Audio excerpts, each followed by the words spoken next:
नमस्कार दोस्तों, वेलकम। स्वागत करता हूं आप सभी का एक बार फिर से आर्य जंक्शन पर। कल से जो है हमने कक्षा की शुरुआत की एंशिएंट इंडिया पर और आज हम दूसरी कक्षा में। कल हमने बेसिकली देखा था कि कैसे पर्यावरण, ठीक है, और इतिहास आपस में एक दूसरे से काफ़ी संबंधित हैं। और जब कभी हम मानव के इतिहास की बात करते हैं तो उस दौरान हमको जो है भूगोल को और जो भूगोल का इतिहास है या पर्यावरण का जो इतिहास रहा है उसके बारे में भी जानना पड़ता है। आज हम जो भारतीय जो भारतीय प्रायद्वीपीय क्षेत्र है, ठीक है, क्या बोलते हैं हम इसको, भारत का जो प्रायद्वीपीय क्षेत्र है उस प्रायद्वीपीय क्षेत्र की जो भौगोलिक विशेषताएं हैं उन पर बात करेंगे।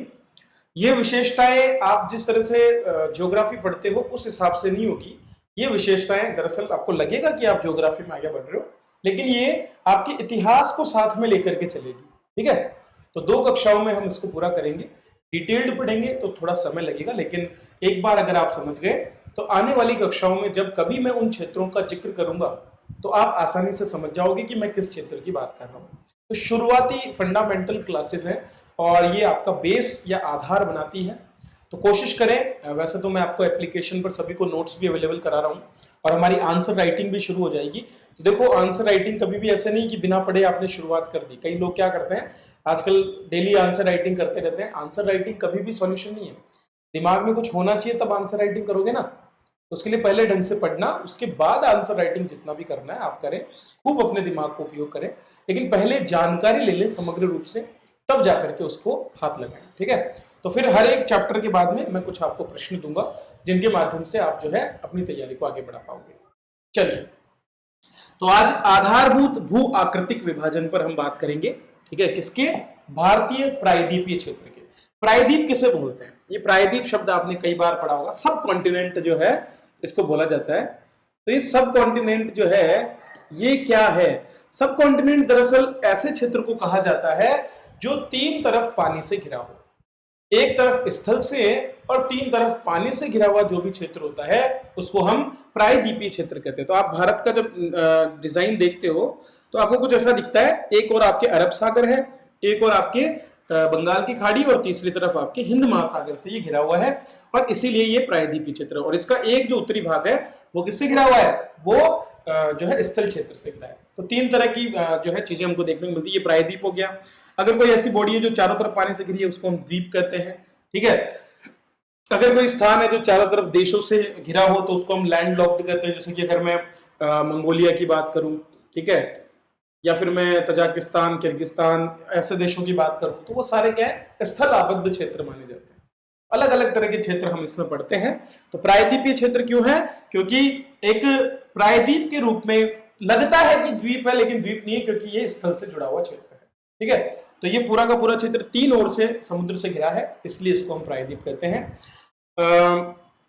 पूरा भारतीय प्रायद्वीप कहने के पीछे कारण राष्ट्रीयता वाली बात है, क्योंकि इस क्षेत्र को जो है प्राचीन ग्रंथों में भी भारतवर्ष के नाम से जाना गया है।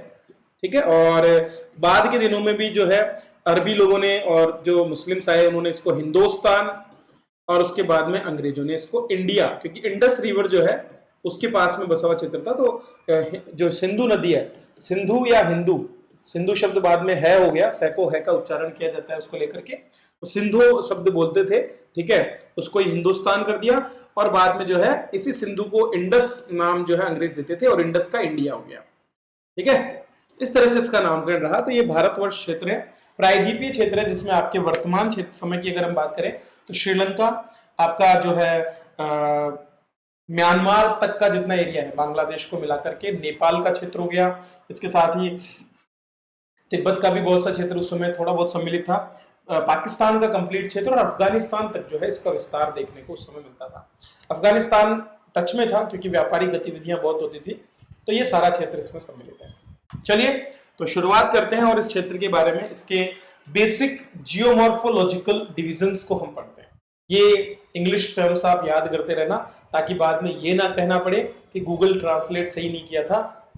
किसी भी एग्जाम में आप ये कहे तो वो सही बात नहीं है ना, हम अपनी तरफ से तैयार रहें। तो भारतीय उपमहाद्वीप या जो प्रायद्वीप है, ठीक है, इसको हम क्या बोल सकते हैं? इसको, भारतीय उपमहाद्वीप को हम 3 भागों में बांट सकते हैं। 3 भाग कौन कौन से हैं? पहला आपका हिमालय पर्वतीय प्रदेश है, तो उत्तरी सीमा की रक्षा करने वाला प्रहरी के रूप में ज्यादातर देशों के बीच जो विभाजन होता है ना, वो दो चीजों से होता है। प्राकृतिक जो सीमाएं बनती है या तो तीन से, समुद्र से बनेगी, ठीक है, या किसी नदी से बनेगी, या फिर पर्वत से बनेगी, ठीक है। कई बार ये मरुस्थल से भी होता है, लेकिन मरुस्थल की कोई सीमा नहीं होती, पहाड़ की सीमा होती है। भाई पहाड़ अचानक से ऊंचा हो जाता है तो पता चल जाता है भाई इसके इधर की तरफ तुम्हारा, इधर मेरा, ठीक है। नदी में भी पानी बीच में बह रहा है तो स्थल को विभाजित कर देता है, और समुद्र तो वैसे ही विभाजन का काम करता ही है। तो ये तीन तरह की जो है भौगोलिक सीमाएं होती है, प्राकृतिक सीमाएं होती है। तो हिमालय का पर्वतीय प्रदेश भारत की उत्तरी, ठीक है, और इसके साथ साथ जो उत्तर पूर्वी सीमाएं हैं उनका निर्माण करता है। फिर आपके मध्य भारत में, मध्य भारत से ऊपर की ओर हिमालय की तलहटी में सिंधु गंगा के मैदान है। तो सिंधु गंगा और ब्रह्मपुत्र भी इसमें सम्मिलित है, तीनों का मैदान इसको बोला जाता है। लेकिन हम जब इतिहास पढ़ते हैं तो हम सिंधु गंगा के मैदान का ज्यादा जिक्र करते हैं, क्योंकि ब्रह्मपुत्र का इतना ज्यादा वो ब्रह्मपुत्र थी प्राकृतिक रूप से, लेकिन उस क्षेत्र में इतनी बसावट भी नहीं थी। बाद के काल में जाकर के वहां पर ज्यादा विकास हो पाया। और तीसरा क्षेत्र जो है वो प्रायद्वीपीय भारत के नाम से जाना जाता है। तो तीन और पानी से घिरा हुआ हमारा जो निचला क्षेत्र है, और इसीलिए पूरे को मिलाकर हम उपमहाद्वीप कह रहे हैं, ठीक है। जो ये निचला क्षेत्र ही तो केवल प्रायद्वीपीय भारत है, लेकिन इसके साथ साथ हम पाकिस्तान और बाकी सारे क्षेत्रों को जब मिला लेते हैं तो वो उपमहाद्वीप हो जाता है, ठीक है। चलिए, तो प्रायद्वीपीय क्षेत्र भारत ये इसका तीसरा हिस्सा हो जाता है। इन तीनों को पहले मैं आपको बेसिकली जो है बड़े स्तर पर पढ़ा देता हूँ, फिर उसके बाद हम इनके डिविजन्स करेंगे। भाषागत आधार पर जब आप देखते हो तो अलग अलग क्षेत्र कैसे विभाजित है इसमें वो हम पढ़ेंगे। ये दो क्लास से आपको कंप्लीट जो है ज्योग्राफिकली आपको एक अंडरस्टैंडिंग देगी कि आप जो है इतिहास को किस तरह से पढ़ सकते हैं, ठीक है। तो सबसे पहले हिमालय की बात करते हैं। हिमालय की ऊंची पर्वत श्रृंखलाएं हैं और विश्व की सबसे नवीनतम पर्वत श्रृंखला भी इसको माना जाता है, एक तरह से नई श्रेणियों में इसको माना जाता है। और दूसरा, यहां से बड़ी मात्रा में जो है पानी जो है बहता है, वो पानी जो है अपने साथ में पर्वत का अपरदन करता हुआ बहुत सी मिट्टी को जो है लेकर जाता है मैदानी क्षेत्र में, और इसी की वजह से पूरे भारतीय उपमहाद्वीप क्षेत्र में जो कृषि है, खास करके उत्तरी उपमहाद्वीप क्षेत्र में कृषि का विकास हो पाया है, ठीक है। तो कछारी मिट्टी निरंतर यहां से बह करके और कहां जाती है, मैदानी क्षेत्र में जाती है। इसके अलावा बर्फ पिघलती रहती है, तो यहाँ की नदियां कैसी है, सदावाही है, मतलब वर्ष पर्यंत जो है वहां पर जल बना रहता है। तो अतिरिक्त सिंचाई के स्रोत की आवश्यकता नहीं होती, और यहाँ पर काफी सघन खेती जो है देखने को हमको मिलती है। इन तीनों नदियों का मैदान जो है उसे उत्तर भारत का कछारी मैदान कहते हैं, क्योंकि कछारी मिट्टी, दोमट मिट्टी हमको यहाँ पर मिलती है। ये मैदान बहुत लंबे क्षेत्र में है, 3200 किलोमीटर की इसकी लगभग लंबाई है और 320 किलोमीटर के लगभग चौड़ाई है। तो सीधा आप 10 गुना देख लो, 320 और 3200 है, ठीक है। तो यहां से देख लो 320 और 3200, तो याद करने में ज्यादा दिक्कत नहीं होनी चाहिए। तो 3200 किलोमीटर तक चौड़ा है, और सॉरी 3200 किलोमीटर लंबा है, किससे, पूर्व से पश्चिम में, और उत्तर से दक्षिण में हिमालय की तलहटी से लेकर के और प्रायद्वीपीय भारत के बीच में जिसकी चौड़ाई है वो 320 किलोमीटर की करीब है, ठीक है। दोस्तों, अगर हम इस पूरे उपमहाद्वीप या सब कॉन्टिनेंट में देखें तो पहली सभ्यता का विकास हुआ सिंधु के मैदान में। सिंधु का जो मैदान है वहां पर पहली सभ्यता का विकास हुआ, क्योंकि मैंने आपको शुरुआत में ही बताया था कि सिंधु क्षेत्र जो है आवास योग्य क्षेत्र था। जब हमारा ताम्रपाषाण कालीन जो काल था, जिसको हम चालकोलिथिक एज भी कहते हैं, जिन पर मैं आगे आपको बहुत डिटेल में बताने वाला हूँ। पहले हम एक बार ये प्राकृतिक क्षेत्र पढ़ ले, फिर हम इतिहास में चलेंगे, प्रागैतिहासिक काल से लेकर के ऐतिहासिक काल क्या होता है, ये सारे काल हम पढ़ेंगे, ठीक है। तो उपमहाद्वीप में सिंधु सभ्यता जो है उसका सबसे पहले विकास हुआ, और धीरे धीरे जब सिंधु सभ्यता का होने लगा या पतन जब हो रहा था, उसी समय पहली सहस्राब्दी से गंगा के मैदान में राज्य, समाज और साम्राज्य के ढांचे का विकास हुआ। राज्य क्या होता है, साम्राज्य क्या होता है, ये टर्म्स हम जब मौर्य काल के बारे में पढ़ेंगे, जब हम अशोक के बारे में पढ़ेंगे, तब मैं आपको इन टर्म्स के बारे में बताऊंगा, क्योंकि पहली बार भारत में राज्य संबंधी अवधारणा उसी समय में आई थी, मौर्य साम्राज्य के साथ आई थी, जब एक बड़े क्षेत्र पर एकमात्र राजनीतिक शक्ति का अधिकार हुआ था, ठीक है। तो आपको कोई भी डाउट हो, हमारा डिस्कशन फोरम जो एप्लीकेशन पर है वहां पर आप मुझे बता सकते हैं, वहां पर मैं आपको जो है दे दूंगा कि जो भी आपका प्रॉब्लम होगा उसका सॉल्यूशन हम वहां पर कर लेंगे, ठीक है। वैसे मैं उम्मीद करता हूं कि आपका कोई डाउट ना रहे। ये नक्शा थोड़ा सा आपको आइडिया देगा कि मैं क्या बात कर रहा हूं। तो मैंने कहा धनुषाकार में फैला हुआ है, ठीक है। तो यहां से आप देख सकते हैं ये जो सिंधु नदी है, यहां से इस तरह से देखो, धनुष कुछ ऐसा ही होता है ना, तो सिंधु नदी से यहां से इस तरह से जो है ये आपके गंगा का मैदान है। तो ये गंगा का मैदान है। यहां पर आपके भारत गांगेय जल विभाजन क्षेत्र इसको बोला जाता है, जल विभाजक रेखा हम कह सकते हैं। तो ये यहां से कुछ होगी आपके अरावली पर्वतमाला से होती हुई, और फिर जो दिल्ली का जो उभार वाला क्षेत्र है वो दरअसल यहाँ पर विभाजित करता है। इसके पश्चिम का जितना भी जल है वो आपके अरब सागर में प्रवाहित होता है, और इसकी पूर्व दिशा का जल आपके बंगाल की खाड़ी में आकर के प्रवाहित होता है। यहीं पर आपका एक बहुत बड़ा मरुस्थलीय क्षेत्र है जो गुजरात, सिंध और मारवाड़ क्षेत्र में फैला हुआ है। ठीक है, और देखिए तो कुछ और भी क्षेत्र हैं। जो व्हाइट कलर में आपको जितना भी क्षेत्र दिख रहा है ना, इसको हम क्या बोलते हैं, आकर्षण का क्षेत्र। क्या बोल रहे हैं, सेंट्रल जो है एरिया या फिर आकर्षण का क्षेत्र बोल रहे हैं। क्यों, क्योंकि जितना भी ये व्हाइट वाला क्षेत्र है ये हमेशा राजनीतिक शक्ति के लिए जो संघर्ष हुए उनका केंद्र रहा है। ठीक है, तो हमेशा अगर ऊपर वाले क्षेत्र में बात करें तो दिल्ली और उसके आसपास की गंगा यमुना का जो दोआब है उस पर कब्जा जमाने के लिए लड़ाइयां देखी गई है। इसी तरह से उससे पहले आपका तक्षशिला और कंधार के जो दक्षिण पूर्व वाला क्षेत्र है, खैबर दर्रे को पार करने के बाद उस क्षेत्र पर कब्जा जमाने की लगातार प्रयास हुए, लाहौर, पेशावर जैसा जो क्षेत्र है वहां पर। ठीक है, इसके बाद नीचे अगर हम बात करें तो ये वाला सातवाहन राज्य के समय से ही जो आपके महाराष्ट्र, आंध्र प्रदेश और कर्नाटक का ऊपरी क्षेत्र है, ये भी क्या रहा है, ये भी एक केंद्रीय क्षेत्र रहा है।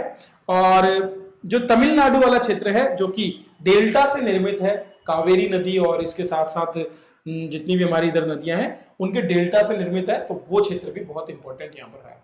बीच में आप देख सकते हो रायलसीमा तेलंगाना का क्षेत्र जो है ये अलगाव वाला क्षेत्र रहा है, क्योंकि संसाधनों की कमी या फिर दुर्गम क्षेत्र जो है जो सारे अलगाव वाले क्षेत्र हैं।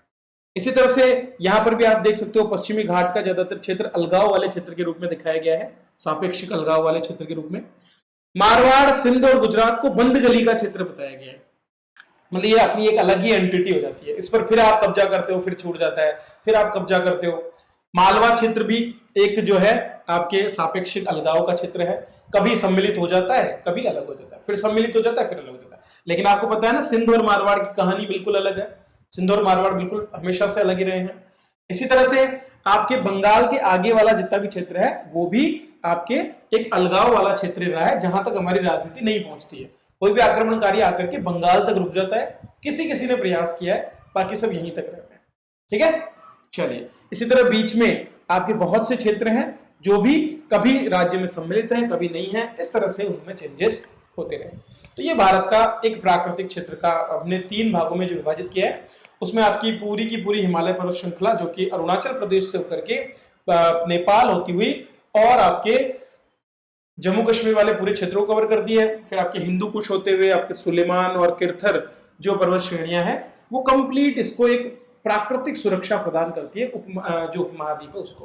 ठीक है, दक्षिण में समुद्रों से घिरा हुआ है, तो एक अलग एंटिटी के रूप में हमको इसका इतिहास पढ़ना पड़ता है। चलिए आगे बढ़ते हैं। उत्तर के मैदान तथा दक्षिण के प्रायद्वीपीय भारतीय क्षेत्र को अलग करने वाले क्षेत्र को हम बोलते हैं मध्य भारत। तो आज का आपका जो मध्य प्रदेश है या हाड़ौती वाला हमारा जो प्रदेश है, ठीक है, राजस्थान का, और छत्तीसगढ़ वाला भाग हो गया, थोड़ा सा उड़ीसा तक चले जाओ, गुजरात हो गया, ये पूरा का पूरा हिस्सा जो है ये मध्य भारत के रूप में कहलाता है। इस क्षेत्र का विस्तार 1600 किलोमीटर में है, तो लगभग आधा, क्योंकि सिंधु का मैदान तो धनुषाकार में है ना, तो वो इस तरह से जा रहा है, तो उसकी लंबाई 3200 किलोमीटर है, लेकिन ये सीधा है। ठीक है, तो सीधा होने की वजह से 1600 किलोमीटर है। 1600 किलोमीटर है, गुजरात में तटीय क्षेत्र से लेकर के उड़ीसा के तटीय क्षेत्रों तक ये फैला हुआ है। उड़ीसा तक नहीं जाएंगे क्योंकि उड़ीसा का तटीय क्षेत्र थोड़ा सा अलग में आ जाता है। फिर आप मान के चलो कि छत्तीसगढ़ की जो सीमा है पूर्वी, वहां तक ये फैला हुआ है। क्लियर।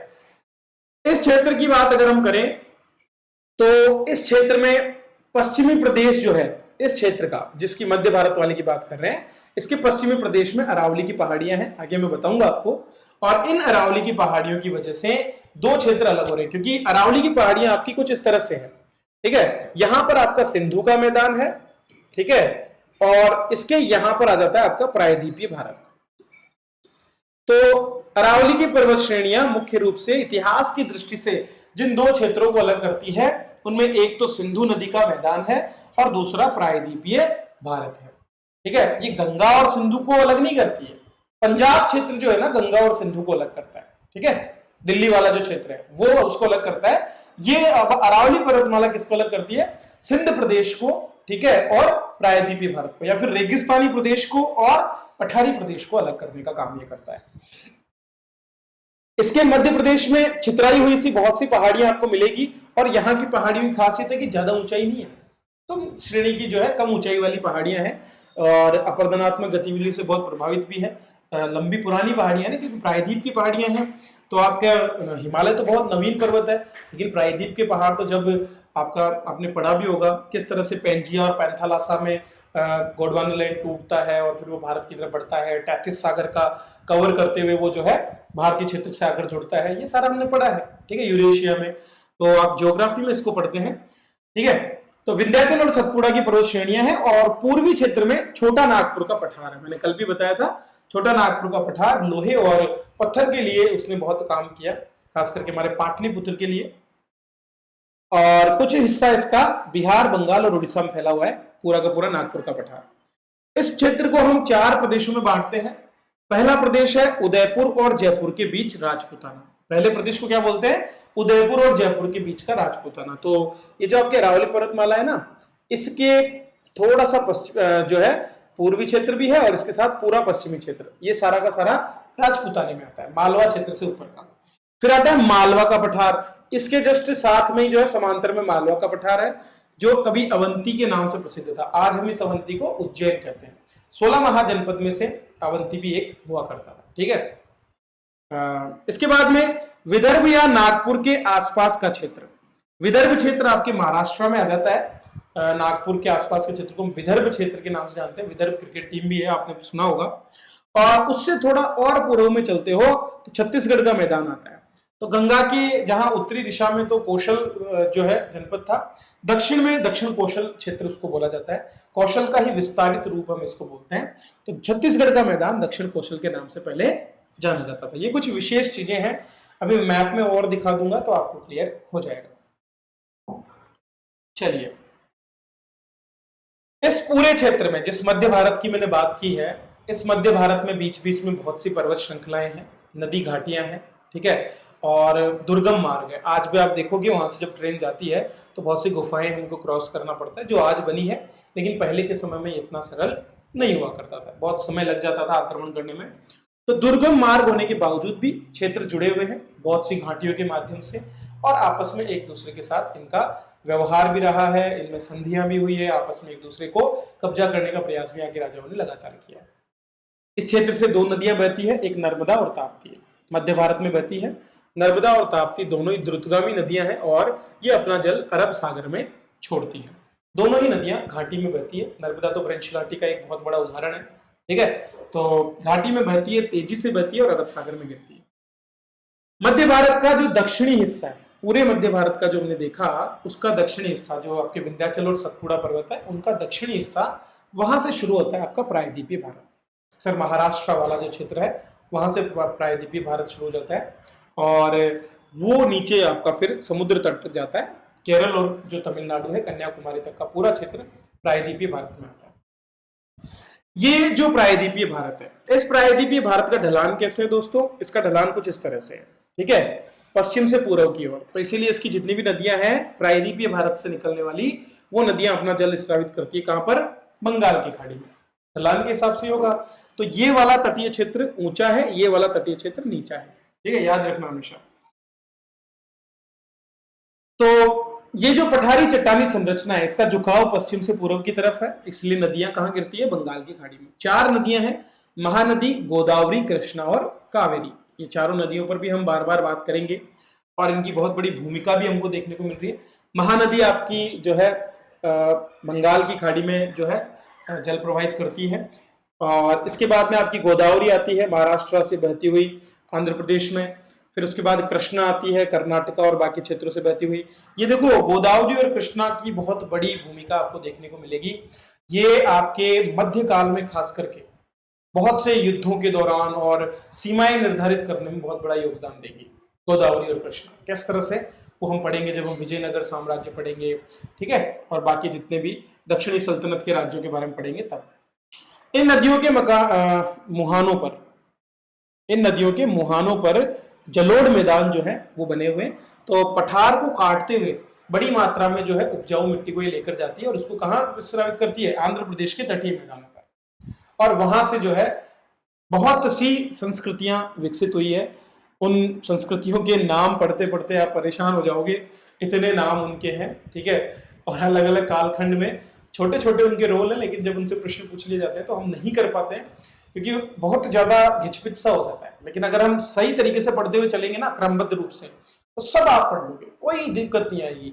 कहाँ आपका यादव वंश है, कहाँ आपका काकतीय वंश है, आपके होयसल कहाँ पर है, ठीक है, इनमें आपको कहीं पर भी कोई दिक्कत नहीं आएगी। चोल, पल्लव, पांड्य, ठीक है, हर एक चीज को आप बहुत तरीके से पढ़ पाओगे अगर शुरुआत में आप ये समझ जाते हो कौन सा क्षेत्र कहां पर स्थित है। चलिए, ये तो हो गया हमारा बेसिक, मैंने आपको बताया था भू आकृतिक प्रदेशों के बारे में बड़े रूप में। अब मैं थोड़ा सा डिटेल में चलूंगा, और डिटेल में आज की कक्षा में हम सबसे पहले हिमालय पर्वतीय प्रदेश को और फिर गंगा के मैदान को कवर कर लेते हैं। ये दो क्षेत्र हमारे कवर हो जाएंगे और यहां से हमको थोड़ा बहुत इतिहास आज पढ़ने को मिलेगा इनमें, क्योंकि कहीं ना कहीं ये सीमाएं अन्य देशों के साथ हमारे संबंधों को दर्शाती है, और क्या क्या संबंध हमारे किस किस सीमा से रहा, किस किस क्षेत्र से रहा, वो हम समझेंगे। तो सबसे पहले आपको पता होना चाहिए कि जिन भौगोलिक इकाइयों का हम बात करने वाले हैं उसको हम कह सकते हैं कि वो भाषा के आधार पर जो भारत का विभाजन है ना उसका समर्थन करती है। भाषा के आधार पर क्यों? मान लो अगर मैं बोलता हूं कि केरल एक अलगाव वाला प्रदेश है, तो केरल अपनी एक अलग मलयालम भाषा को धारण करता है, ठीक है। मैं अगर विदर्भ क्षेत्र की बात करूं तो वो अपनी ही भाषा में काम करता है। मैं अगर रायलसीमा की बात करूं तो वो तेलंगाना अलग ही अपनी भाषा को धारण करता है। मैं अगर आंध्र प्रदेश की बात करूं तो वो भी ऐसा ही करता है। तमिलनाडु की बात करूं तो तमिलहम क्षेत्र में वो आ जाता है, ठीक है। राजपुताना की बात करें तो वो अपनी राजस्थानी मारवाड़ी भाषा के लिए अलग है। तो हर एक जगह हर एक क्षेत्र का भाषागत विभाजन आप इसके आधार पर कर पाओगे। हिमालय को मैं तीन भागों में बांटता हूं, हिमालय और पश्चिमी सीमा को हम एक साथ पढ़ेंगे क्योंकि पूरा पर्वतीय श्रेणी है। इसमें पाकिस्तान भी सम्मिलित होगा, याद रखना।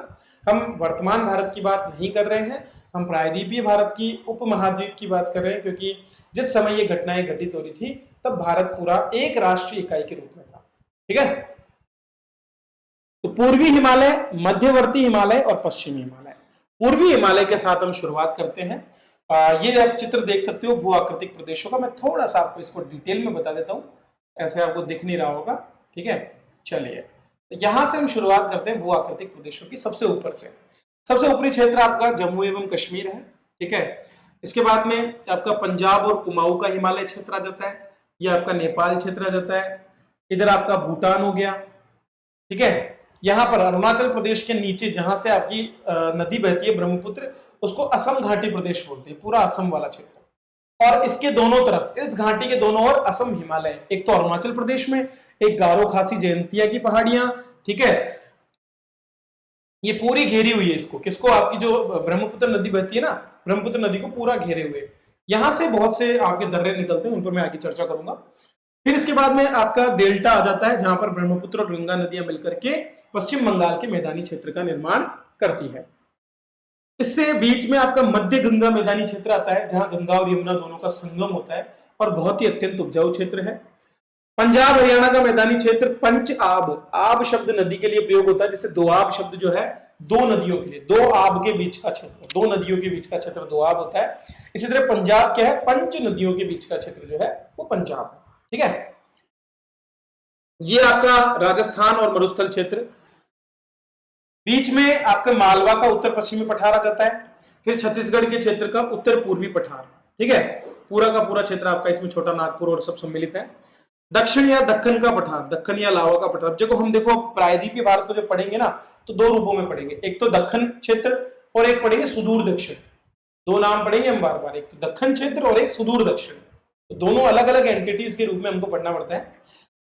दक्षिण जो क्षेत्र है, जो लावा निर्मित मैदान है, उसी का तटीय प्रदेश गोवा और कोंकण के तटीय क्षेत्र के रूप में है। बीच का प्रदेश तेलंगाना और रायलसीमा है। आज जो तेलंगाना अलग से राज्य बना है वो इसी क्षेत्र में है। इसके पूर्वी दिशा में आंध्र प्रदेश और उड़ीसा के तटीय क्षेत्र हैं, जो दो अलग अलग राज्य हैं, लेकिन किसी समय इनको एक ही क्षेत्र माना जाता था। ठीक है। और उसके नीचे तमिलनाडु और केरल जैसे क्षेत्र स्थित है।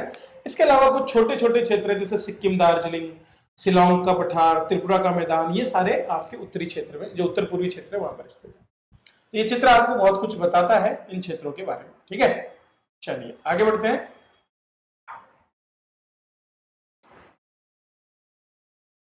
अब हम शुरुआत कर देते हैं पूर्वी हिमालय के साथ।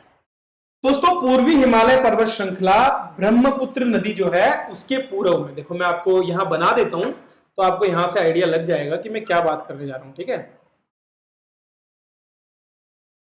आज के भारत की अगर मैं देखूं तो ये आपका, ये आप देख सकते हैं, ये आपका भूटान, सिक्किम आ जाता है, यहाँ पर भूटान आ जाता है, ये आपका अरुणाचल है, एपी वाला क्षेत्र है। आप सभी जानते हो कि इधर से आपकी ब्रह्मपुत्र नदी बहती हुई नामचा बरवा से होते हुए और पूरी असम की घाटी में बहती है। ठीक है, और फिर ये आपके कहां चली जाती है, गंगा में मिलकर के, और पूरा जो बांग्लादेश क्षेत्र है वहां से प्रवाहित होती है। तो पूर्वी हिमालय पर्वत श्रृंखला ब्रह्मपुत्र के पूर्व में, उत्तर दक्षिण में, ये ब्रह्मपुत्र नदी है, इसका पूर्व ये वाला क्षेत्र, इसमें तो है ये उत्तर दक्षिण में, इस तरह से ये भी क्षेत्र है, ये भी क्षेत्र है। अब यहां पर आपकी जो भारत की और म्यांमार की सीमा बन रही है, वो पटकाई बूम हो, चाहे वो आपकी नागा पहाड़ियां हो, चाहे वो आपकी मिजो पहाड़ियां हो, ठीक है, ये सभी इसमें सम्मिलित है। क्लियर। इसी तरह से इसमें आपके जो मेघालय की जो गारो खासी जयंतिया पहाड़ियां हैं, उनको भी हम पूर्वी हिमालय का ही हिस्सा मानते हैं। और फिर आपकी जितनी भी अरुणाचल प्रदेश की पहाड़ियां हैं वो भी इसमें सम्मिलित है। यहां पर आपका एक दिफुला आता है, क्या आता है, दिफुला। दोस्तों, दिफुला जो है म्यांमार से जोड़ने में महत्वपूर्ण भूमिका निभाता है।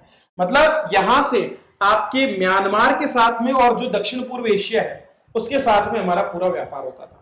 तो दक्षिण एशिया के साथ सांस्कृतिक आदान प्रदान में जो आपका दिफुला है, जो आपके कहां पर स्थित है, अरुणाचल प्रदेश और म्यांमार की सीमा पर, वहां से जो है आपको पूरे दक्षिण पूर्वी एशिया में हमारा जो स्थल मार्ग से जो संपर्क था वो यहां से स्थापित था।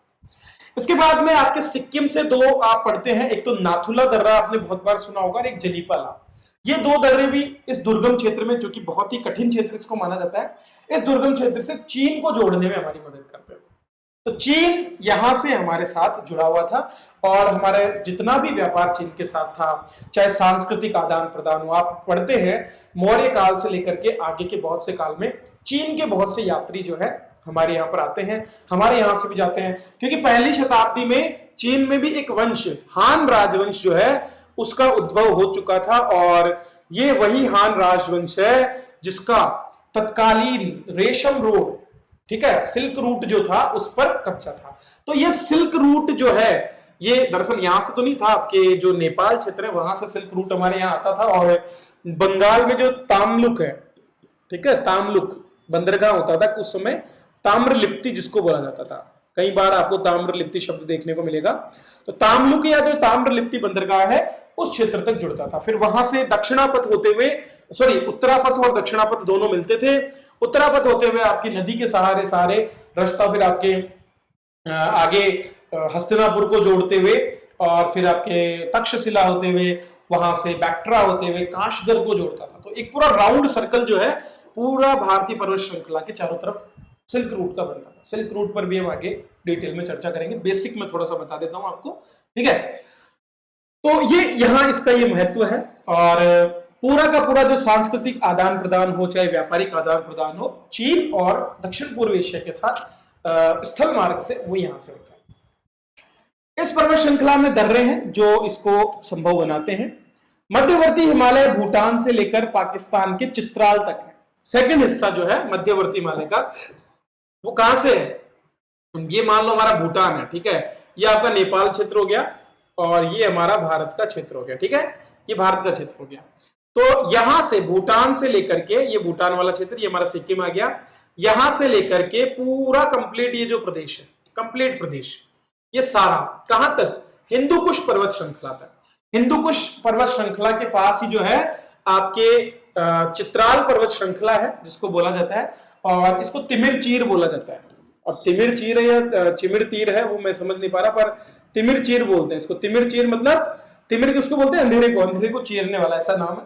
हिमालय ये पाकिस्तान की सबसे ऊंची चोटी है, इसी को हम चित्राल पर्वत भी कहते हैं, ठीक है। चित्राल पर्वत में ही आपके ये तिमिर चीर जो है ऊंची चोटी है, वहां तक का हिस्सा जो है उसको हम क्या बोल रहे हैं, उसको हम बोल रहे हैं मध्य जो है हिमालय, मध्यवर्ती हिमालय के रूप में हम इसको बोल रहे हैं। देखो मैंने आज के हिसाब से इसका विभाजन नहीं किया कि आप सोचो कि सर आज के समय में तो हम कुमाऊं और हिमालय अलग बोलते हैं, नेपाल हिमालय अलग बोलते हैं, पूर्वी हिमालय बोलते हैं अलग, और जम्मू और कश्मीर का हिमालय अलग बोलते हैं ना, वो वाला विभाजन मैं नहीं कर रहा हूं, मैं इतिहास की दृष्टि से इसका विभाजन कर रहा हूं। ठीक है, यही पढ़ा जाता है इतिहास में।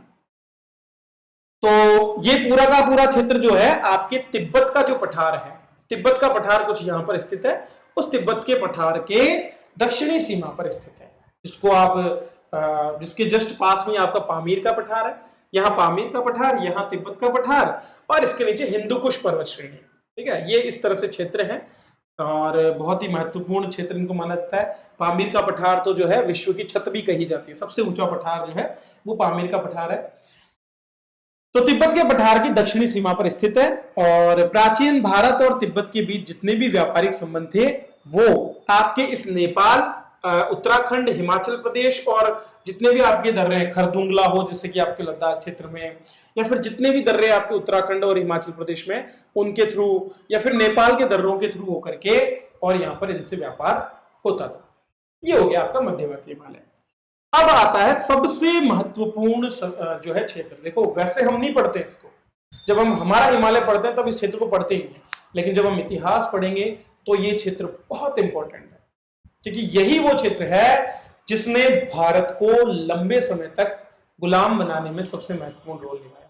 क्योंकि जितने भी हमारे जो आए ना, लुटेरे आए हों, चाहे समृद्ध बनाने वाले व्यापारी आए हों, सभी लोग इसी रास्ते से। तो प्रायद्वीपीय भारत के उत्तर पश्चिमी, मैं नक्शे में दिखाऊंगा इसको आपको, प्रायद्वीपीय भारत के उत्तर पश्चिमी क्षेत्र में सक्रिय है एक हिंदुकुश पर्वत श्रृंखला, हिमालय से दक्षिण पश्चिम की ओर है। ठीक है, और यहीं पर होता था हमारा प्राचीन गांधार प्रदेश, जहां की गांधारी का वर्णन हमको महाभारत में मिलता है। तो प्राचीन गांधार प्रदेश को खोलती हुई अफगानिस्तान तक फैली हुई है। ठीक है, प्राचीन जो गांधार प्रदेश है उसको चीरती हुई, उसके पार होती हुई कहां तक फैली हुई है, अफगानिस्तान। इसे हिंदुकुश पर्वत से होकर के आपकी कुंभा नदी बहती है। कौन सी कुंभा, जिसको आप काबुल भी कहते हो। तो काबुल नदी जो है वो भी यहीं से बहती है, काबुल जाती है, ये काबुल नाम से नदी भी है। ठीक है, तो ये इसी पर्वत श्रृंखला से होकर के बहती है। वैसे तो अफगानिस्तान क्षेत्र जो कि इसके पश्चिमी क्षेत्र में, देखो आपकी जो हिंदुकुश है वो उत्तर से दक्षिण में फैली हुई है, इसके पश्चिम में अफगानिस्तान है, और इसके पूर्व क्षेत्र में खैबर पख्तूनवा प्रांत है, किसका, आपके पाकिस्तान का। ठीक है, तो वो जो क्षेत्र है वो दोनों आपस में जुड़ते हैं खैबर दर्रे के माध्यम से। तो वैसे तो अफगानिस्तान पूर्वी ईरान से जुड़ा हुआ है, पूर्वी ईरान जो है ना, ईरान जस्ट इसके नीचे, मैं नक्शे में दिखाऊंगा आपको कौन सा कहां पर है, तो उससे वो जुड़ा हुआ है। लेकिन फिर भी चूंकि व्यापारिक हमारे बहुत संबंध थे, खास करके नवपाषाण काल से ही मेहरगढ़ की खोज जब आपके बलूचिस्तान क्षेत्र में होती है, पाकिस्तान में ही है बलूचिस्तान क्षेत्र, सिंधु सभ्यता में आएगा, तो बलूचिस्तान जो मेहरगढ़ जो कि सर्वप्रथम कृषि के साक्ष्य सिंधु घाटी क्षेत्र में मिलते हैं, वो स्थान है मेहरगढ़। याद रखना कौन सा स्थान है, सर्वप्रथम कृषि के साक्ष्य जिस क्षेत्र में मिलते हैं उसको हम मेहरगढ़ बोलते हैं, और मेहरगढ़ को नवपाषाण स्थल बोला जाता है। नवपाषाण शब्द जब भी सुनो समझ जाओ कृषि, जब भी कृषि की शुरुआत होती है तो हम नवपाषाण शब्द का प्रयोग करते हैं। इसलिए नवपाषाण काल को आप विभाजित नहीं कर सकते, किसी क्षेत्र में नवपाषाण काल बहुत जल्दी शुरू हुआ है, किसी क्षेत्र में बहुत लेट हुआ है। ठीक है, तो उस चीज को हम पढ़ेंगे। तो ये अफगानिस्तान नवपाषाण काल से ही भारतीय उपमहाद्वीप से जुड़ा हुआ है, 3 महत्वपूर्ण दर्रों के साथ। कौन कौन से, खैबर दर्रा, फिर उसके बाद आता है गोमल दर्रा और बोलन दर्रा। ये क्रम से उत्तर से दक्षिण में, खैबर सबसे उत्तर में है, बोलन सबसे दक्षिण में है। बोलन बलूचिस्तान, देखो बोलन बलूचिस्तान ऐसे याद रखना। ठीक है, बोलन बलूचिस्तान, इस तरह से याद रखोगे तो आप भूलोगे नहीं। बलूचिस्तान क्षेत्र में नीचे बोलन है, जो आपके मेहरगढ़ को जोड़ता था मुंडीगढ़ और शौर्तुगई से। मुंडीगढ़ और शौर्तुगई जो है दोनों ही व्यापारिक केंद्र थे सिंधु सभ्यता के दौरान, तो उन पर हम बात करेंगे बाद में। ठीक है, चलिए 3 पर्वत श्रेणियां हैं क्रमशः हिंदुकुश, सुलेमान और किरथर। तो उत्तर से दक्षिण में ये तीनों पर्वत श्रेणियां इसी तरह से व्यवस्थित हैं। ये दर्रे बहुत महत्वपूर्ण है, क्योंकि ये दर्रे तब तक बाहर से आक्रमणकारियों का रास्ता बने रहे जब तक कि ब्रिटिशर्स ने आकर के हिंद अफगान युद्धों के दौरान लगभग जो हमारी 19वीं शताब्दी है उस दौरान, जब आपके हिंद अफगान युद्ध आप पढ़ते हो, उस दौरान जो है इन्होंने इन किलों पर अपनी चौकियां स्थापित नहीं की, इन दर्रों पर चौकियां स्थापित नहीं की।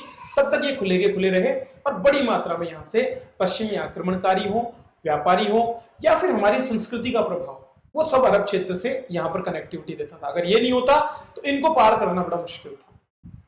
ठीक है, यूनानी शासकों से लेकर के लगभग सभी महत्वपूर्ण आक्रमणकारी इन्हीं दर्रों से होकर के आए थे। कोई सा भी आक्रमणकारी हो, देखो हम क्या पढ़ते हैं, हम ये देखते हैं वो वहां से आया वहां से, लेकिन कहां से होकर आया ये भी जानना बहुत जरूरी है। क्योंकि उससे पता चलता है ना कि परीक्षा में पूछ लेगा कि कौन सा किस दर्रे से होकर आया, तो बोलन दर्रे से कौन आया, खैबर दर्रे से कौन आया, ये सारी चीजें हमारे लिए पढ़ना जरूरी हो जाता है। अफगानिस्तान का अधिकतर हिस्सा इन दर्रों तथा काबुल नदी के द्वारा सिंधु के मैदान से जुड़ा हुआ है। दो ही माध्यम है जहां से ये जुड़ा हुआ है। खैबर दर्रा किसी समय प्राचीन तक्षशिला नगर को बैक्टीरिया जो है, बैक्टीरिया क्षेत्र था एक, बैक्टीरिया नहीं है, बैक्टीरिया है दरअसल, आपने भी सुना होगा बैक्टीरिया। ठीक है, तो नक्शे में भी बताता हूं बैक्टीरिया क्षेत्र का है। तो बैक्टीरिया क्षेत्र में एक नगर है बैक्ट्रा नगर से जोड़ता था और वो आगे जाकर काशगर में मिलता था। तो सिल्क रूट का ही एक हिस्सा ये हुआ करता था। यहां पर काबुल और कंधार जैसे नगर भी हैं जो ईरान और भारत के बीच व्यापारिक मार्गों पर स्थित है। तो ईरान की तरफ जो हमारा मार्ग जाता था वहां पर आपके दो नगर काबुल और कंधार स्थित है। ठीक है, ये आपकी पश्चिमी सीमा हो गई। फिर देखो, अब इसके दक्षिण में चलते हैं, जिस क्षेत्र की मैंने बात की। पहले एक बार नक्शा दिखाई देता हूं मैं आपको, आप कंफ्यूज हो रहे होंगे। ये आपका भारत का नक्शा है। ये रेड कलर जो दिख रहा है ना, थोड़ा सा रेड कलर का मतलब है हाइट लगभग 2000 से 3000 मीटर के करीब है। जहां पर व्हाइट कलर दिख रहा है ये 4000 मीटर तक चली जाती है। जहां पर येलो कलर दिख रहा है ना, वहां पर आप मान चलो 500 मीटर तक ऊंचाई है, 500 है ना। और जब आपको ग्रीन दिख रहा है ना, वो बिल्कुल निचला क्षेत्र है, उसकी समुद्र तट से ऊंचाई बहुत कम है। तो आप देख सकते हो कि किसी क्षेत्र का ढलान किधर होगा, ग्रीन क्षेत्र की तरफ होगा ना, बाकी सभी क्षेत्रों से ग्रीन क्षेत्र की तरफ ढलान होगा। तो आप देखो यहां पर ग्रीन है, यहां पर ग्रीन है, बीच में येलो है, तो ढलान कैसे होगा, नदियों का ढलान इधर होगा ना, ये इधर होगा और ये इधर होगा, यही होता है। ठीक है, अब आप यहां देख रहे हो पूरे क्षेत्र में आपको एक बहुत ही ऊंची रेड कलर की श्रृंखला दिख रही है, जुड़ी हुई है। यहां पर हिंदू कुश आ जाता है, ये आपका सुलेमान वाला एरिया है और ये आपका किरथर पर्वत श्रेणी है। ये आपका पाकिस्तान के पूरे हिस्से में सिंधु नदी यहां से बह रही है। देखो, ये पाक ऑक्यूपाइड कश्मीर से होती हुई खैबर पख्तूनवा प्रांत से होती हुई सिंधु आगे आती है और सिंध प्रांत में बहती है। ये पूरा सिंध, ये आपका पंजाब प्रांत है। ठीक है, जैसे आपके पंजाब है ना राज्य, उसी तरह से पाकिस्तान में भी पंजाब प्रांत है। ठीक है, और यहीं कहीं पर जो आपकी हड़प्पा क्षेत्र जो है रावी नदी के तट पर, यहीं कहीं पर है। और यहाँ पर आपका मोहनजोदड़ो बसा हुआ है, इस जगह पर कुछ है ना, तो वो नक्शे में हम आगे देखेंगे। तो एक तो जहां आपके रावी नदी के किनारे पर है, दूसरा आपके जो है इंडस नदी के किनारे पर है। वो दो महत्वपूर्ण केंद्र। यहीं कहीं पर आपके मेहरगढ़ हुआ करता था, जहां पर सबसे पहले खेती हुई, और यहीं पर है आपका बोलन दर्रा। बोलन दर्रे के माध्यम से ये जो, अब देखो यहां पर आपको थोड़ा सा येलो दिख रहा होगा, मतलब क्या है, यहां पर पूरा रेड है दोनों तरफ, बीच में येलो है। इसका मतलब क्या है, इसका मतलब यहां से एक दर्रा है, ये है आपका गोमल दर्रा, सॉरी खैबर दर्रा, और इन दोनों के बीच में है आपका गोमल दर्रा। तीन दर्रे आपके हैं, पहला खैबर, फिर गोमल और फिर बोलन। ये बोलन दर्रा आगे चल करके आपके मुंडी तक जो है इसको कनेक्टिविटी देता था मेहरगढ़ को। तो ये पहले के व्यापारिक क्षेत्र रहे हैं। इस क्षेत्र को मैंने बलूचिस्तान कह दिया। ये पूरा का पूरा जो क्षेत्र है पाकिस्तान का, ये वाला, ये आपका बलूचिस्तान क्षेत्र कहलाता है। और बलूचिस्तान का तटीय क्षेत्र कहलाता है मकरान तट। रहने लायक जगह नहीं थी मकरान तट। ठीक है, और बलूचिस्तान भी कोई ज्यादा रहने वाला लायक नहीं है। पूरे के पूरे लोग जो है खाना बदोश जिंदगी यहाँ पर जीते हैं आज भी। और यहीं से जो है सिंधु नदी के किनारे से ये आपका जो है अभी ग्वादर बंदरगाह जो है उसको भी डेवलप किया जा रहा है इसी क्षेत्र में। और यहीं से पाकिस्तान जो चाइना है स्ट्रेटेजिक अपनी बढ़ा रहा है लगातार रणनीति के माध्यम से, वो घेर रहा है भारत को इस क्षेत्र में। ये आपका कुछ एक आइडिया आपको लग जाना चाहिए मैं किस बारे में बात कर रहा हूँ। तो यहां पर आपका सिंधु का मैदान आ जाता है। ठीक है, ओके, पीछे हम पढ़ रहे थे, थोड़ा सा हमारा छूट गया था पोर्शन। तो जैसा मैंने बताया, जैसे जैसे आप दक्षिण की ओर बढ़ोगे आपके हिंदू कुश से नीचे की ओर, तो वहां बलूचिस्तान आ जाएगा। बलूचिस्तान तक पहुंचने के बाद पश्चिमी अफगानिस्तान और पूरे क्षेत्र में रेगिस्तानी जनजीवन है। खाना बदोश नवपाषाण काल से ही पशुचारण लोग अपनाते हैं। हालांकि कुछ क्षेत्रों में कृषि भी होती है, लेकिन वो बहुत कम क्षेत्र है। बलूचिस्तान का तटवर्ती क्षेत्र मैंने बताया आपको मकरान तट है, जिसके आगे ही आपके ईरान का जो बंदरगाह हमने डेवलप किया है, ठीक है, वो स्थित है। तो बलूचिस्तान का तटवर्ती क्षेत्र मकरान तट के नाम से जाना जाता है। यहीं पर आपको जो आगे आप पढ़ोगे सुतका दौर, सुतका कोहत एक तो है ना, और एक सुतकाजिन दौर, ये आपके दो बंदरगाह हैं, ठीक है। तो ये आपके सिंधु सभ्यता के बंदरगाह थे, जिनके समय में हम उस समय की जो तत्कालीन सभ्यताएं थी उनसे व्यापार करते थे। तो ये बंदरगाह आपको इसी क्षेत्र में देखने को मिलेंगे। तो मकरान तट के नाम से जाना जाता है और लोगों के बचने के लिए उपयुक्त नहीं है, बसने के लिए लोग जो है वहां पर बस नहीं सकते, लेकिन व्यापार के लिए इसका प्रयोग होता था। तो ये दो बंदरगाह इसीलिए वहां पर मिलते हैं। और एक बार गलती हो गई थी सिकंदर से, तो जब भारत अभियान से वापस लौट रहा था तो मकरान तट होकर चला गया और बड़ी मात्रा में उसके लोग भोजन और पानी की कमी के कारण वहां पर मारे गए। सामरिक दृष्टि से बहुत महत्वपूर्ण है, क्यों? क्योंकि इसके जस्ट नीचे ये जो आपका मकरान तट है, इसके जस्ट नीचे समुद्र है, अरब सागर, और आगे चल करके ये आपको जो है फारस की खाड़ी से जोड़ देता है। फिर आपको ओमान और आगे चल करके जो हमारा लाल सागर है वहां से होकर यूरोप का रास्ता, और नीचे की तरफ मेडागास्कर होते हुए आपका अफ्रीका का रास्ता, दोनों क्षेत्रों से जोड़ता है किसको? एशिया को। अरब क्षेत्र को जोड़ने का काम करता है। संपूर्ण एशिया, यूरोप और अफ्रीका जो है इनको जोड़ने का काम ये रास्ता जल मार्ग के माध्यम से किया करता था। भारत से विश्व के अन्य क्षेत्रों में, खासकर मध्य एशिया और अफगानिस्तान में जो बौद्ध धर्म का फैलाव है वो कहां से हुआ था? वो खैबर दर्रे से हुआ था। तो खैबर दर्रा जो आपका है, जो सिल्क रूट कहलाता है, वहीं से जो है आपके बौद्ध धर्म का प्रसार उस काल में हुआ। वहीं से लोग गए, दो तरह से गया, एक तो आपके चीन होकर के गया, तिब्बत होकर के बौद्ध धर्म, और दूसरा जो इधर की तरफ है वो कहां से गया? वो आपके इसी मार्ग से होकर के गया, जो दक्षिण पर जो पश्चिमी सीमा हमारी है, हिंदू कुश के बीच में जो दर्रा है वहां से ये हुआ है, ठीक है। तो ये बहुत सी चीजें हमने आज पढ़ ली। चलो आगे बढ़ते हैं और बात करते हैं अब हम मैदानी क्षेत्र के बारे में। सिंधु मैदान को भी हम 3 भागों में बांट सकते हैं, ठीक है, सॉरी, गंगा सिंधु के मैदान को 2 भागों में बांट सकते हैं, पहला सिंधु का मैदान, दूसरा गंगा का मैदान। सिंधु का मैदान भी 2 भागों में पड़ता है, एक सिंध का मैदान और दूसरा पंजाब का। ये देखो, आप कभी भी याद रखना, जब भी आपको बोले ना ऊपरी क्षेत्र, ऊपरी क्षेत्र का मतलब है जहां से नदी शुरू होती है, और निचला क्षेत्र मतलब जहां नदी खत्म होती है। याद रखना दोबारा, ऊपरी क्षेत्र मतलब कोई नदी जहां से शुरू होती है। जिसमें बोलो गंगा का ऊपरी क्षेत्र, तो आपको क्या याद आना चाहिए? गंगा दोआ। मैं बोलूं गंगा का निचला क्षेत्र, तो आपको याद आना चाहिए बंगाल। इस चीज को याद रखना, ठीक है। तो पहला क्षेत्र है सिंधु का मैदान और दूसरा पंजाब का मैदान। पंजाब का मैदान चूंकि 5 नदियों से बना हुआ है, ठीक है, झेलम, रावी, ब्यास, चिनाब और सतलुज, ये 5 नदियां हैं, ठीक है, इनसे मिलकर बना है, सिंधु में गिरने वाली नदियां हैं, और इसे पंजाब क्षेत्र के नाम से जाना जाता है। इस मैदान का पूर्वी भाग गंगा के थाले तक विस्तृत है। गंगा का थाला, थाला किसको बोलते हैं? जल संभर क्षेत्र जिसको आज आप बोलते हैं ना, वो थाला होता है। तो जिस क्षेत्र से पानी का विभाजन होना शुरू हो जाता है वही थाले तक। तो गंगा थाला एक तरह से हम ऐसे भी कर सकते हैं कि वो एक बड़ा क्षेत्र जहां से कोई नदी अपना पानी प्राप्त करती है। तो गंगा का जितना भी क्षेत्र विस्तृत था वहां तक ये फैला हुआ है। तो वही तो क्षेत्र है जो अलग करता है। एक तरफ तो आपके गंगा का मैदान है, एक तरफ सिंधु का मैदान है। तो पंजाब क्षेत्र को गंगा के थाले तक विस्तृत है। इस मैदान के पूर्व में, अर्थात गंगा के क्षेत्र में, बहुत सी संस्कृति जो संस्कृति विकसित हुई है, भारतीय संस्कृति, वो लगातार कई संस्कृतियों के साथ घुलती रही है। आपके जितने भी केंद्र हैं वो उत्तर प्रदेश में क्यों है? मुस्लिम केंद्र आप अगर देखोगे ना, जितने भी बड़े बड़े शहर, चाहे वो जौनपुर हो, चाहे वो इलाहाबाद हो, ठीक है, जितने भी शहर विकसित हुए हैं वो वहीं पर क्यों हुए? जो भी संस्कृति है, गंगा जमुनी तहजीब जिसको बोलते हैं, वो वहीं पर क्यों विकसित हुई है? क्योंकि वो क्षेत्र ही ऐसा था, वो आकर्षित करता था। पंजाब तक कोई रुकना नहीं चाहता था, उससे भी आगे वो क्षेत्र ऐसा विशाल क्षेत्र था, मैदानी क्षेत्र था और राज करने योग्य क्षेत्र था, तो हर कोई वहां भागता था, ठीक है। सिंधु घाटी का निचला क्षेत्र और डेल्टा ये मिलकर के सिंधु प्रदेश का निर्माण करते हैं, जो उत्तर पश्चिम में बलूचिस्तान की पहाड़ियों और दक्षिण पूर्व में थार के रेगिस्तान। देखो मैंने आपको नेक्स्ट में बताया था, एक तरफ तो आपकी पहाड़ियां हैं और दूसरी तरफ थार का मैदान है, बीच में से आपकी सिंधु बह रही है, ठीक है। तो ये आपने पढ़ लिया है, पहले मैंने दिखा दिया चित्र में। कम वर्षा वाला प्रदेश है, कम वर्षा वाला है लेकिन नदियों से पानी आता है। भाई आपके उत्तर भारत जो है ना, वहां पर बारिश भी होती है और नदियों से पानी भी आता है, तो वो नम क्षेत्र है। इसके साथ बेचारे के साथ ऐसा नहीं है। यहाँ पर क्या है, एक तो सिंधु में पानी भी बहुत कम हो गया है समय के साथ में। जब 2000 साल पहले की बात थी तब अलग था। आज जिन क्षेत्रों में आपको ये जो क्षेत्र मिले हैं ना, जो आपके पुरातात्विक स्रोत है, वो वहां पर अभी पानी की इतनी उपलब्धता नहीं है, वो पुराने क्षेत्र में बसे हुए हैं और बाढ़ मैदानों में जो है वो बसे हुए हैं।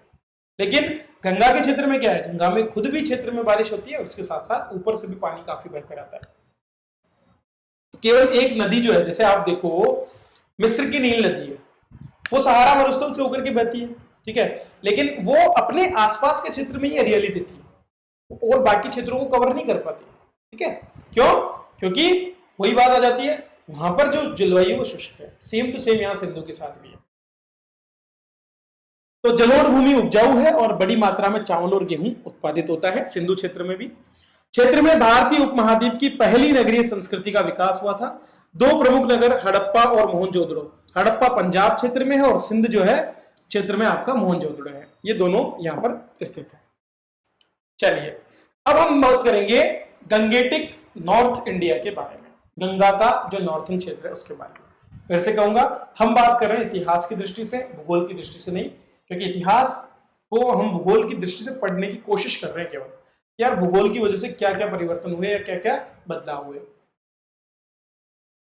गंगा को उत्तर भारतीय क्षेत्र की जीवनदायिनी मानी जाती है और जितनी भी संस्कृतियां इस क्षेत्र में विकसित हुई है उसके पीछे इसका योग है ना योगदान। मैंने आपको बताया जलवायु की दृष्टि से गंगा का मैदान ज्यादा आर्द्र है और इसीलिए यहां पर तीव्रता के साथ में विकास हुआ।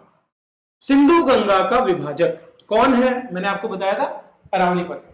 अरावली पर्वतमाला और उसका आगे का भाग सिंधु गंगा का विभाजक माना जाता है, ठीक है, क्योंकि इस पर्वतमाला के पश्चिम क्षेत्र की सभी नदियां अरब सागर में गिरती है और पूर्वी क्षेत्र की सभी नदियां बंगाल की खाड़ी में गंगा की सहायक नदियों में या फिर गंगा में जाकर के मिलती है, ठीक है। तो सिंधु गंगा विभाजक किसको बोलते हैं? 50 सेंटीमीटर रेखा, आपको भी पता है ना 50 सेंटीमीटर समवर्षा रेखा कहां से जा रही है? 50 सेंटीमीटर समवर्षा रेखा हमारे हिमालय पर्वत के सहारे होकर के और किस तरह से है, उत्तर पूर्व से दक्षिण पश्चिम की ओर स्थापित है, ठीक है। चलिए, तो गंगा के डेल्टा क्षेत्र में अब यहां पर तो 50 सेंटीमीटर बरसात होती है और अगर आप पश्चिम बंगाल की बात करो दूर स्थित, तो वहां पर 200 सेंटीमीटर बरसात होती है। तो दोनों में अंतर तो है ही ना, है भाई, एक तरफ तो 50, दूसरी तरफ 200, मतलब इस तरफ अगर आप जाओगे तो बारिश जो है वो बढ़ रही है। पश्चिम से पूर्व की तरफ लगातार बढ़ने के साथ साथ हमारे बारिश की मात्रा में भी वृद्धि हो रही है और इसी वजह से इस मैदानी क्षेत्र को हम ज्यादा आर्द्र मान सकते हैं। गंगा के क्षेत्र को मैं 3 भागों में बांटूंगा, पहला ऊपरी क्षेत्र, दूसरा मध्य क्षेत्र और तीसरा निचला क्षेत्र। सबसे पहले बात करेंगे हम हमारे ऊपरी क्षेत्र की। तो ये आप एक बार नक्शे में देख लो कि ये है आपका, जैसा मैंने आपको बताया कि ये आपकी पूरी पर्वत श्रृंखला है हिमालय, सॉरी जो अरावली है, कुछ इस तरह से ये फैली हुई है। देखो कहां तक जा रही है, यहां तक जा रही है, ठीक है। और यहां से ही यहीं से ये घूम जाती है, यहीं से आपके जो है एक तो आपकी निकलती है यमुना, दूसरी निकलती है आपकी गंगा, ठीक है। तो ये विभाजक का काम करती है। 50 सेंटीमीटर समवर्षा रेखा यहां पर स्थित है। 50 सेंटीमीटर का मतलब 500 मिलीमीटर से वर्षा है वो इस क्षेत्र में होती है। इससे पश्चिम दिशा में 50 तक होती है, इससे इधर जाते हो तो फिर बढ़ती है। आपको पता ना, यही इसी क्षेत्र में आपके अगर हाड़ौती क्षेत्र में जाओगे तो 100 सेंटीमीटर तक बरसात आपको देखने को मिलेगी, ठीक है। फिर जैसे जैसे आप आगे बढ़ते हो तो बारिश बढ़ती जाती है। ये नदियां आगे चल करके इस जगह पर मिलती है जिसका नाम है इलाहाबाद, जो इस क्षेत्र मध्य भारत, जो मध्य गंगा वाला मैदान है, ठीक है, या फिर कहें तो ऊपरी गंगा के मैदान के किनारे पर स्थित है। इसके बाद में आगे पटना या पाटलिपुत्र, आज का जो पहले का पाटलिपुत्र था वही तो आज पटना है, ठीक है। तो ये जो मैंने बताया था आपको कल कि सोन नदी, आपकी गंडक नदी और आपकी गंगा नदी, इन तीनों नदियों के संगम पर स्थित है आपका पाटलिपुत्र, ठीक है। और इसकी लोकेशन ने ही जो है इसको केंद्र बनाया। पूरा क्षेत्र आप देख सकते हो, जो पाटलिपुत्र है दोनों तरफ से पहाड़ों के बीच मैदान में स्थित है, क्योंकि ग्रीन एरिया पूरा जीरो, जो समुद्र तल है उसके बराबर का एरिया है, पूरी नदियों का ये क्षेत्र। और इन्होंने क्या किया, यहां से इन्होंने इस पूरे क्षेत्र को कब्जे में कर लिया अपने को, तभी जाकर तो नीचे जा सके। फिर आप देखते हो जिनके दक्षिण के अभियान होते हैं वो इधर जाते हैं, इधर, यहां से नहीं आते हैं। ये क्षेत्र जो है ना, ये वाला, ये क्षेत्र इस समय में बिल्कुल ऐसा शांत सा था, इसमें कोई ज्यादा गतिविधियां नहीं थी, ठीक है। फिर यहां से आप कलिंग क्षेत्र में उड़ीसा में जाते हो, भुवनेश्वर के पास कलिंगा में, यहां पर आक्रमण होता है मौर्यों का, अशोक का, ठीक है। और फिर वो नीचे की तरफ आगे समुद्रगुप्त द्वारा जो है वो भी इसी पथ के माध्यम से, जिसको हम दक्षिण पथ भी कहते हैं कई बार। दो पथ है हमारे यहाँ पर दक्षिण पथ में, एक तो इधर से आता है और एक दूसरा पथ जो है आपका यहां से होकर के आता है, काशी जो है उसके पास से आपका अवंती उज्जैन होता हुआ और फिर नीचे की तरफ जाता है गोदावरी नदी के किनारे पर। ठीक है, चलिए, जो आपने माहिष्मति सुना होगा ना, माहिष्मति, माहिष्मति शब्द भी यहाँ पर आएगा, आप देखना आगे। ठीक है, तो माहिष्मति साम्राज्य जो है वो भी आपके उज्जैन से नीचे ही होगा और वो उस क्षेत्र की राजधानी भी किसी समय रहा था। ठीक है, चलिए, अश्मक प्रदेश की, ये आपका गंगा का मैदानी क्षेत्र है। तो ऊपरी, मध्य और निम्न गंगा मैदान, इनको हम तीन को बोलते हैं। ऊपरी मैदानी क्षेत्र की बात करें तो ये दोआब का, मतलब गंगा और यमुना जो है उन दोनों की सहायक नदियों का क्षेत्र है। और संघर्ष और सांस्कृतिक संश्लेषण, संश्लेषण का मतलब क्या होता है, दो चीजें होती है। संश्लेषण क्या होता है, संश्लेषण, संश्लेषण का मतलब होता है कोई नई चीज बनाना, दो चीजों को मिलाकर के कुछ नया बनाना। तो कहीं ना कहीं इसी क्षेत्र में तो कुछ नई नई तहजीब का, एक नई संस्कृति का जन्म हुआ है। लगातार जब अलग अलग संस्कृतियां आकर यहाँ मिलती रही, आक्रमण पर आक्रमण होते रहे, तो नई संस्कृति का जन्म इसने दिया है। ठीक है, हड़प्पा संस्कृति की पूर्वी सीमा भी इसी क्षेत्र तक फैली हुई थी। बहुत से ऐसे क्षेत्र हैं जो आपको यमुना नदी के इधर की क्षेत्र में मिलेंगे, जैसे कि हमारा कालीबंगा क्षेत्र हो, चाहे वर्तमान में राखीगढ़ी जैसे क्षेत्र हमको मिल रहे हैं, ऊपर कश्मीर में बुर्ज होम जैसे क्षेत्र हैं। तो पूर्वी सीमा को निर्धारित करता है। पश्चिमी उत्तर प्रदेश का जो क्षेत्र है वहां तक ये पहुंच पाई थी सीमा, उससे आगे ये नहीं पहुंच पाई थी। इसी के साथ यहां जो है चित्रित धूसर या भूरे भांड संस्कृति हमको मिलती है, ऑका कलर्ड पॉटरी जिसको बोलते हैं, ओसीपी। ये पॉटरी के बारे में हम आगे पढ़ेंगे। मृत भांडों के माध्यम से हम कालखंड का निर्धारण करते हैं कि किस क्षेत्र का कालखंड क्या है, तो ओसीपी पढ़ते हैं हम। फिर उसके बाद हम ब्लैक एंड रेड वेयर्स पढ़ते हैं। ठीक है, फिर उसके बाद में हम जो है पेंटेड ग्रे वेयर्स पढ़ते हैं। ठीक है, उसके बाद में हम लास्ट में पढ़ते हैं क्या, आपके जो नॉर्दर्न ब्लैक पॉलिश्ड वेयर्स। ठीक है, तो ये सारे के सारे हम आगे देखेंगे। ठीक है, चार तरह के होते हैं जो चित्रित धूसर भांड संस्कृति हमको देखने को मिलती है। मतलब आपको जितने भी केंद्र मिलेंगे ना, वो कहां मिलेंगे, उत्तर ऊपरी मैदानी क्षेत्र में। तो याद रखना, आपको जगह ऐसे याद नहीं होगी, लेकिन आप ऐसे याद कर लोगे कि यार जो आपके चित्रित धूसर या भूरे भांड वाली संस्कृति है वो कहां पर है, ऊपरी गंगा के मैदान में। मतलब आपके आ जाएगा पश्चिमी उत्तर प्रदेश का जो क्षेत्र है ना, वहां पर केंद्र इसके मिलेंगे। और इसको हम क्या बोलते हैं, चाल्कोलिथिक एज के बर्तन भी बोलते हैं। चाल्कोलिथिक एज क्या होता है, जो ताम्र पाषाण काल है, जब आपके तांबे और पत्थर का प्रयोग, नव पाषाण काल के बाद में तांबे और पत्थर का प्रयोग होना। क्योंकि देखो तांबे का खोज तो आपके सिंधु सभ्यता में हो चुकी है। सिंधु सभ्यता के बाद में जब उत्तर वैदिक काल जो है, उस काल में आपके क्या देखने को मिलता है, आपको तांबे और पत्थर का एक साथ प्रयोग। तो उसको जो है बोल, क्योंकि यहाँ पर जो बर्तन है ना, वो आपको किसके साथ मिलेंगे, ताम्र हथियारों के साथ। बहुत से हथियार भी यहाँ मिलेंगे। बहुत से ताम्र जो सभ्यता है उसकी केंद्र आपके राजस्थान में भी है, उन पर भी मैं चर्चा करूंगा। पहले हम इस क्षेत्र को देख लेते हैं, नहीं तो पूरी हमारी क्लास और लंबी हो जाएगी।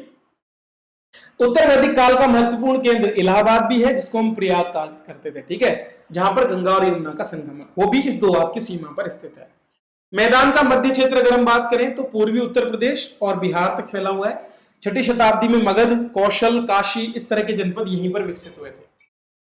6ठी शताब्दी ईसा पूर्व में यह क्षेत्र राजनीतिक गतिविधियों का केंद्र बन गया। यह हमने कल भी पढ़ा था। भारत में व्यापार का विकास यहां पर हुआ इस कालखंड में, आगे देखेंगे हम इस चीज को भी। और राजनीतिक दृष्टि से इस क्षेत्र का प्रभाव गुप्त काल तक, गुप्त काल कब माना जाता है, 5वीं शताब्दी तक। उसके बाद हर्ष जो है उसका जो है आगमन होता है और गुप्त काल का पराभव होता है। फिर उत्तर गुप्त काल के हम जो है राजा महाराजाओं को पढ़ते हैं। फिर किस तरह से यहाँ के नगरीकरण जो है वो नष्ट होने लगता है। वापस से फिर जब मुगल आते हैं तब वह जो सल्तनत काल में जो है दोबारा से नगरों का विकास होता है। वो सारी चीजें हमारी आगे आएगी। अंत में आता है आपका दोस्तों गंगा मैदान का निचला क्षेत्र। निचला क्षेत्र बंगाल में है और यहाँ पर बड़ी मात्रा में जलोढ़ मिट्टी है, तो खेती भी बहुत होती है, उपजाऊ क्षेत्र है। जंगल भी बहुत विकसित थे और दलदली क्षेत्र भी है, मैंग्रोव वन का क्षेत्र हमको देखने को मिलता है। और उस काल में जिसकी हम बात कर रहे हैं ना, उस समय बांग्लादेश अलग नहीं था, बांग्लादेश तो अभी अलग हुआ है। ठीक है, चलिए। बाद में लोह युग की शुरुआत के साथ इस क्षेत्र में विकास हुआ, जंगलों को काटा गया और धीरे धीरे संस्कृति का प्रवेश हुआ। तो बहुत लेट मध्य जो मैदान है वहां पर हो चुका था, लेकिन वहां से भी यहाँ आने में बहुत समय लग गया। क्योंकि इतना आसान नहीं था, आज की तरह बड़ी मशीनें नहीं थी। तटीय क्षेत्र है और जल की प्रचुरता है, तो भोजन में जलीय जीव खासकर मछली की प्रधानता हमको देखने को मिलती है। और यहाँ पर प्राकृतिक रूप से तालाब और पोखर का प्रयोग होता है, क्योंकि भाई देखो मध्य भारत में और ऊपरी भारत में तो नदियों का प्रयोग होता है, लेकिन यहाँ पर जो है बहुत से निचला क्षेत्र होने की वजह से बहुत से क्षेत्रों में प्राकृतिक रूप से तालाब पाए जाते हैं और इसलिए उनका प्रयोग भी किया जाता है। इससे और अगर आप पूर्वी उत्तर पूर्वी क्षेत्र में जाओगे तो आपकी असम घाटी है 600 किलोमीटर लंबी, और उसकी ज़्यादा विकास प्रक्रिया नहीं है, तो भौगोलिक रूप से उसको हम बहुत ही कम पढ़ेंगे, लेकिन फिर भी जब पढ़ेंगे तो उस पर हम चर्चा जरूर करेंगे। ठीक है, तो ये हो गई क्षेत्रीय प्राकृतिक विशेषता हमारे गंगा के मैदान की। इसके बाद आता है आपका मध्य भारत और आपका दक्षिण भारत। तो वो बहुत बड़ा टॉपिक है, मैं ज़्यादा आपको बोर नहीं करूंगा, 1 घंटे की हमारी कक्षा हो गई है, अगली कक्षा में मैं इस पर चर्चा करूंगा। तो कैसी लगी कक्षा, ये आपके रिव्यूज मुझे बताएंगे कि हाँ सर हमें इसको पढ़कर मजा आया और बहुत आसानी से हमारी चीजें समझ में आई। कोई डाउट आपका है तो आप मुझे जरूर कमेंट करें, पीडीएफ आपको इसकी अवेलेबल हो जाएगी आपकी एप्लीकेशन पर। जो छात्र ज्वाइन करना चाहते हैं वो इसे जरूर ज्वाइन करें, जिन्होंने ज्वाइन कर लिया उनको धन्यवाद, वो अपने रिव्यूज दें। ठीक है, क्योंकि आपके रिव्यूज बहुत महत्वपूर्ण है। अभी हमारी एक और डेमो क्लास आएगी, ये 3 क्लासेस से आप अंदाजा लगा सकते हो कि मैं क्या कुछ इसमें पढ़ाने वाला हूँ। पूरी तैयारी करनी है, तरीके से करनी है, ताकि उत्तर लेखन में हम बेहतर हो सकें और अच्छे नंबर अपनी परीक्षा में प्राप्त कर सकें। पढ़ते रहो, आगे बढ़ते रहो। Thank you.